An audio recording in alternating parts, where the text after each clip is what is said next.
My name is Dan Richer from Razza in Jersey City, New Jersey. I'm here at Ooni headquarters, and here is how to make your own homemade butter. Butter is one of those things that everybody has in their refrigerator, but nobody really makes it themselves. The first thing we're gonna do is we are going to culture our butter. This is an heirloom Scandinavian yogurt culture.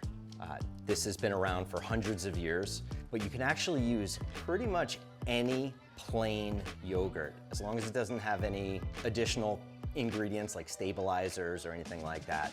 So what we do is we take a very specific amount of the starter and we add it to new cream and we give it a little whisk, just gently, to make sure that that starter is evenly incorporated. Just like yeast, this culture is very temperature sensitive.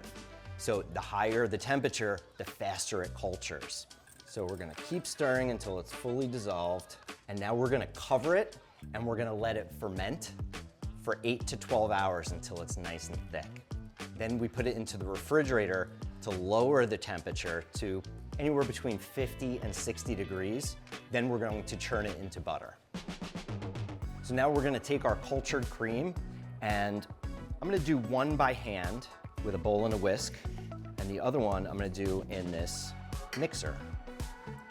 Now I'm using the paddle attachment to the mixer, and we're gonna churn on the lowest speed possible.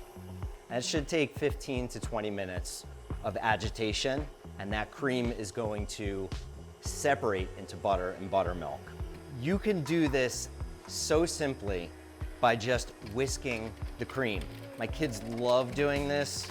It's just amazing how it transforms just with something as simple as a whisk. Now, my preferred method of separating the butter is using a mixer at a very low speed. It'll lead to slightly better quality butter. So look at that, it's super thick and creamy. It won't be long now. It's just such a magical transformation the moment that it happens. So at this point, use this on a dessert.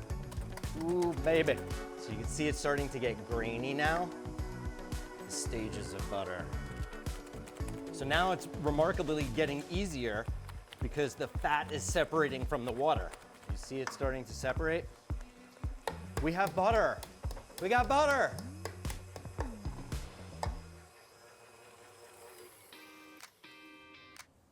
Cheesecloth.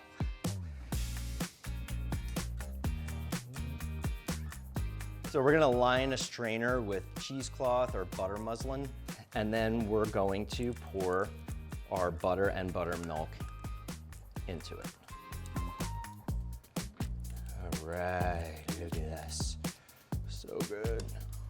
So next step is rinsing the butter. We're gonna gather the ends of the cheesecloth and just give it a gentle squeeze. We really wanna get as much of the buttermilk out as possible. Any liquid in our butter is going to reduce the shelf life of it. So if you don't get all the buttermilk out, it's fine, but it won't keep as long. So this is true buttermilk. What you see at your supermarket is typically not true buttermilk, it's cultured milk. This is virtually fat-free, very high in those beneficial bacteria. It tastes great. You can bake with it. We actually take our day-old bread and soak it in this buttermilk, and that's what we use in our meatballs to lighten them up and give them that great texture. Okay, so now we're gonna knead our butter. We're gonna take some very cold water, and this seems counterintuitive, but trust me, butter's pure fat, so it's not gonna absorb the water. What we're doing is we're pressing out all that extra buttermilk. You see how the water turned cloudy? So we're getting out that buttermilk just by kneading it. Okay, so now we're gonna drain this water. And we're gonna do it again. And we're gonna continue this process until the water's clear. And that'll be when all of the buttermilk is out. Still a little bit cloudy, but certainly less cloudy. You wanna make sure you use really cold water for this. Otherwise, your butter is gonna melt. Okay, it looks like our water's pretty clear. So I'm gonna drain the butter again. And I'm gonna keep kneading to get any of that additional water out. I like using my hands for this, but you can definitely use a solid wooden spoon. Okay, we have butter. We have butter. So now we're gonna weigh the butter. So we have 312 grams of butter. We're gonna add 1% of the butter's weight in salt. It's gonna season the butter, but more importantly, there's so much live active bacteria in here, just like yogurt.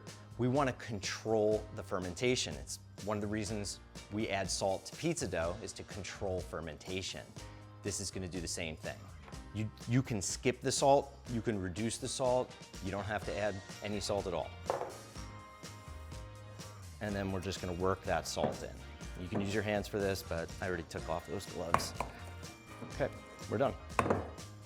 So we have our butter and a piece of parchment paper, and you can store this in a Tupperware. I like to make a roll out of it.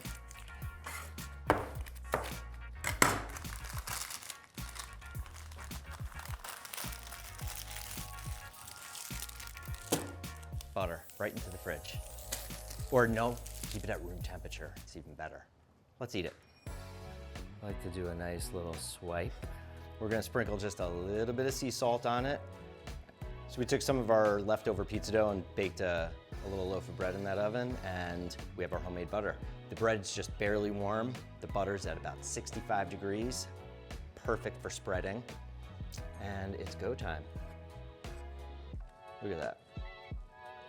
You don't need much more than bread and butter. It's creamy, it's rich. There's so much flavor from the fermentation. A little bit of acidity.